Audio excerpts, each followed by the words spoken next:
Well, not every time, but it could happen if you're lucky. Arthur sighed. He didn't know if that would happen to him, but it was nice to think about. Chapter 2. At the ball field, a bunch of kids were huddled around the bulletin board looking at the team rosters. I found my name, said Buster. Let's see, Francine, Brain, Binky, Arthur. Yes, we're all on the Eagles together. Hey, this is going to be a great team. I can't wait to start pitching. Hey, I want to pitch, said Francine. So do I, said the Brain.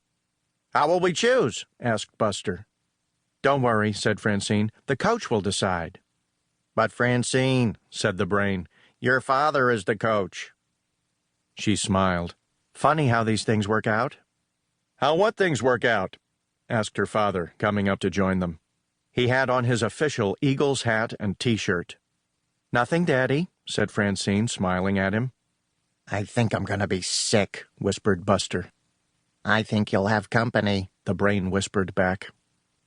The whole team, including Sue Ellen, Speedy, Fern, and Alex, sat down in the grass. I'm glad everyone could be here for our first practice, said the coach. As most of you know, I'm Oliver Frensky, Francine's dad. Francine gave Buster a big smile. Now, our motto is going to be teamwork, the coach went on. If you have a favorite position, you can start with that, but you'll all be moving around. Who's going to be our first pitcher? Buster, Francine, and the Brain all raised their hands. Excellent. We have a whole staff. Buster, why don't you go first? But, Francine sputtered. You'll get your turn, her father reassured her. Everyone else took a position. Arthur ended up in right field. Nobody else seemed to want to be there. Heads up, everyone, said the coach, waiting with a bat at home plate. Go ahead, Buster. Buster prepared to pitch. He twirled his arm around, shot out his leg, and threw as hard as he could. Coach Frensky blinked. Where did the ball go? Buster wasn't sure. He was never sure with a Buster ball. A moment later, the ball came down and hit him on the head. Are you all right, Buster? Asked the coach. Buster nodded. Good. Try again. But this time, ease up a little. Don't wear your arm out the first day. Buster nodded.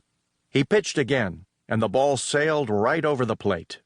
The coach lined a drive to Sue Ellen at third base. After a few more pitches, it was Francine's turn. Her first pitches were high and outside. Her father fouled them off. Nice energy, he said. Remember now, right over the plate. Francine's next pitches were better. Her father batted them around the field. Time for my fastball, thought Francine. She gripped the ball firmly and threw. The ball sailed high over everything, her father, Binky, even the backstop. Well, said her father, that was certainly over the plate. Way over, said Binky. The coach cleared his throat. All right, Francine, let's give someone else a chance. The Brain took to the mound. Ready? Asked the coach. In a moment, said the Brain. He licked his finger and held it up to test the wind direction. Then he began scraping the mound with his sneaker. Is everything all right? Asked the coach. Oh, yes, said the Brain. Proper footing is very important. When he was finally ready, the Brain made his first careful pitch. Coach Frensky hit a grounder to shortstop. The Brain was pleased. He checked the wind and his footing again. He did that before every pitch, so he didn't get many in. The last ball went to right field. It was a deep pop fly. I've got it, said Arthur, moving backward. He leaped at what he thought was the right moment and missed. The ball came down behind him. Almost, said the coach. Arthur, that was a very graceful leap. Graceful? Arthur didn't feel graceful. He could feel his face getting red. He knew everyone was looking at him. It was starting to look like the season would be a long one. Chapter 3. Arthur stood in front of his bedroom mirror, tossing a ball up and